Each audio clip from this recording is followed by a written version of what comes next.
Hey! I didn't see you there.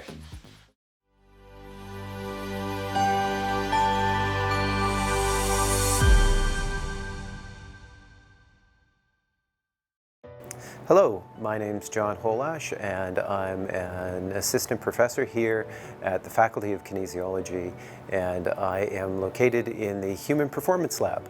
I'm in the teaching stream for professorships, so I teach an introductory course in research and research methodologies in kinesiology, a specific course for computer applications and how computers are integrated and used in exercise physiology and other parts of kinesiology. A couple of graduate courses, again on the measurement and understanding of health and human performance. And then I've taught a couple of special classes. So I taught human growth and development for a while, and I also taught an advanced class on exercise physiology. I'd been on a test committee that had piloted an application called UJA, which was a presentation application that kind of integrated a lecture material. So you could present and the lecture material was beside you, and it did some other really nice things. It dynamically uploaded your video content to the cloud. I could pretty instantly see that there was things that I would like to do that I couldn't do with that platform. So around that point in time, I switched to a program that was called OBS, Open Broadcast System, which was kind of a studio software tool that was originally developed for online gamers so that they could stream an online game. And when I watched some of those streamed videos, they could integrate a chat dynamically that they were presenting. They could show material, they could show themselves interacting with the game, they could show gameplay, and they could kind of switch between these scenes. And so I thought, maybe by using that, I can integrate a lecture in a different way. And I found that pulling those things together really changed the focus of the way that I could teach, because suddenly now if I was teaching how to do a function in Excel or trying to show people how they use data in a program called JASP, I could focus in on that program. I could make it take the whole screen. I could then really highlight in that section, and I could basically walk students through that process so that they understood the mechanics of it and not just the idea of it, so that they had a kind of a working example to build from. I chose this tool probably to some extent just out of happenstance, right? It was one of the first 3 tools that I kind of chose, and at some point in time you've got to invest because learning the tool takes a considerable amount of time. And it allowed a lot of different types of integration. Like we were kind of talking about at one point in time, I was able to do some pretty fun things using it. Like I could use character animators, so for a particular lecture I wouldn't be myself. Animation would sync directly to my facial movements and my voice patterns. So even though we were still online, I asked students to do group projects, so they had to find some form of communication. And luckily, I think right now the youth that we have, or basically most of the university students, are pretty savvy with ways to communicate via social media and different other technologies. So asking them to do that and formulate it as a group wasn't too much of an ask, and they were able to go there pretty quickly.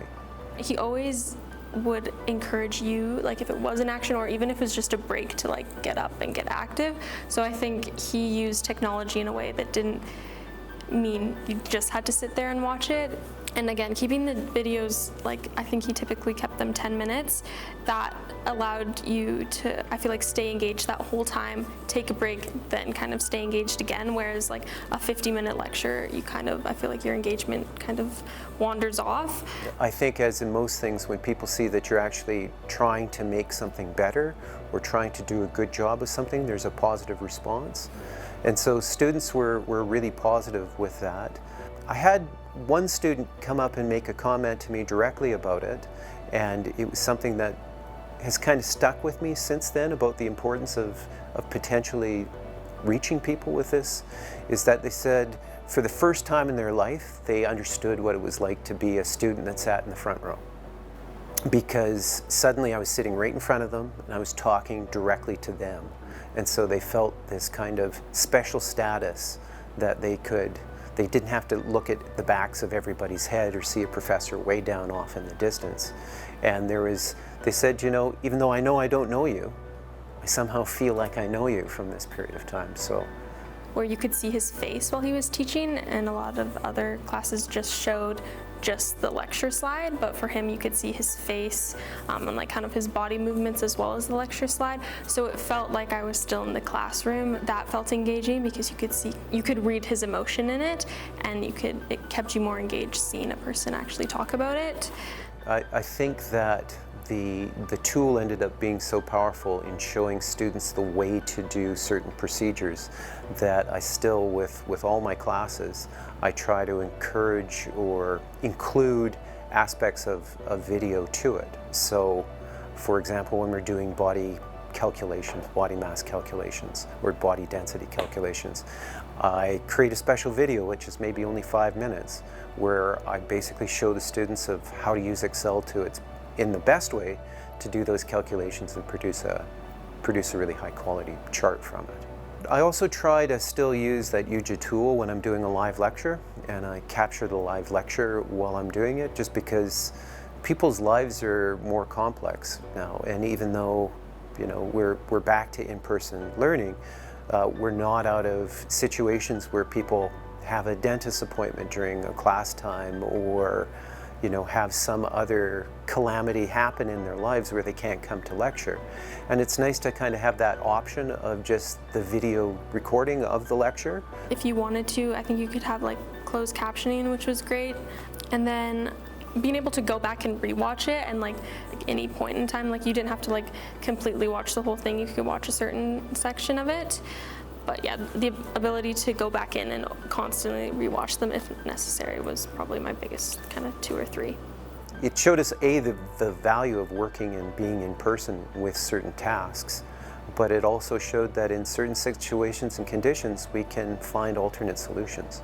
And I think it's going to ultimately be finding that balance. Right now I'm actually teaching another online class for the spring semester so that we can offer it to maybe a few more students, and especially students who are remotely located, because that was a really nice thing during COVID, is if we have lots of athletes that attend our program because it's in kinesiology, and those athletes have schedules. So by offering an online course, it allows them to still be an athlete and compete.